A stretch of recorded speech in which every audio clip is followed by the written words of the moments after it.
early on, Tom Fitzgerald and I decided to cast Jason Alexander as the acorn weevil. He's a little guy that flies in front of Chili, the Chilean tarantula. It would be great if we had the footage, wouldn't it? We don't. Draw that, George. We don't have those connections. So there was a little misunderstanding. Jason came into our studio at Imagineering Studio A, and I was going to direct him. And he got into the booth, and we were sitting there at the console, and he said, okay, I've been trying out a couple voices for this character. How about something like this? And I wanted George Costanza. We got him because we wanted George Costanza, but we couldn't tell him that. So we said, no, Jason, that's not quite it. And he says, well, how about something in the lower range like this? And we said, no, that's not quite it. How about something little Cockney kind of thing?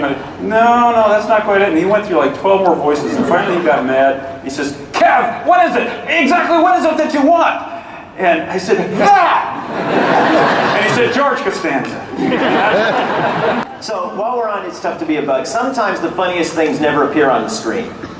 One of the things you don't see on It's Tough to Be a Bug was one of Kevin's favorite gags, right, Kevin?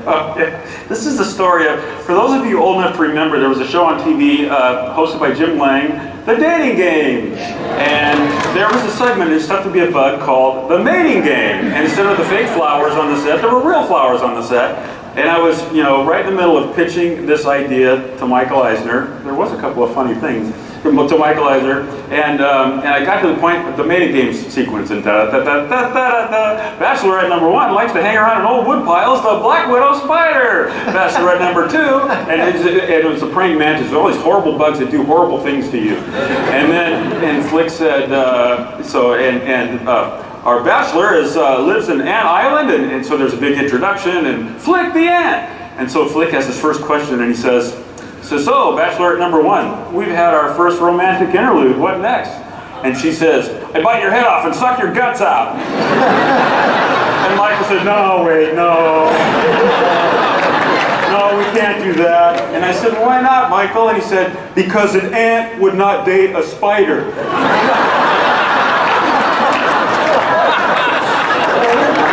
Talking animals. Of course. Exactly. Yeah. I love how he zeroed in on that particular point. That's just absurd.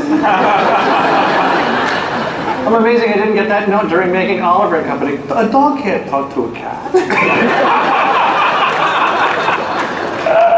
But in directing, it had to. I'd side with it, we'd be on the sequel, the 4th version. A dog can talk to a giraffe. My theory is, and I don't know if the rest of my panel agrees here, but logic has killed more great gags. Well, I want to set it up though, Dave. I want to say, I want to set it up with, the show was about a family that went to Walt Disney World and all their encounters, and we had a cast that played different cast members, and one of the person that sang this song was an attraction host on Spaceship Earth.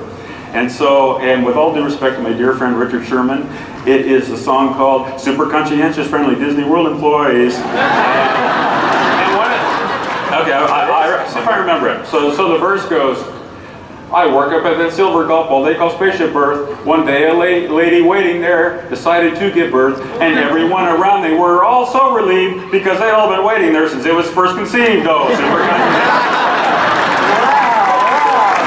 Ladies and gentlemen.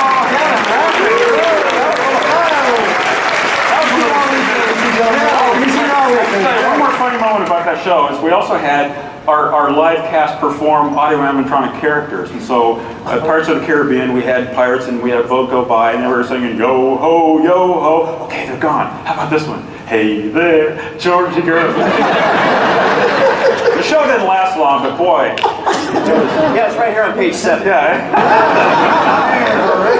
I actually have a fun Donald Duck quick read bad pitch story. Okay, you got This happens a lot.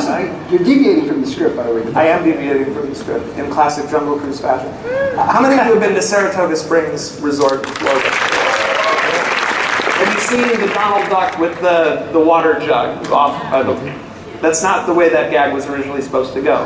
One of our brilliant artists in Florida, Dave Minichello, and I had conceived a gag for the water play area where we wanted to have Donald Duck just looking really angry, rising up and down on a column of spring water with the jug off to the side as though he went to go get the water and it went off and got him. And in my mind, and George, you can tell me, both of you can tell me if this is true. Classic cartoon gag, right? He's on his back, and the thing. Especially if the water's hitting his butt. Exactly, which is the perfect setup for how this pitch did not go well. So we're sitting there pitching to Wing Chao, who's this brilliant architect, originally from China, who's been in our country for a long time and yet hasn't quite lost the accent. So we're sitting there, we're pitching our hearts out going, and Wing, he goes to get his fresh Saratoga Springs spring water, and it goes off and it hits him right in his behind, and he's rising up and down and he's furious, and the thing is off to the side, and you're just pitching our hearts out, and he's just sitting there staring at the storyboard. And dead silence after we're done. And he goes, no.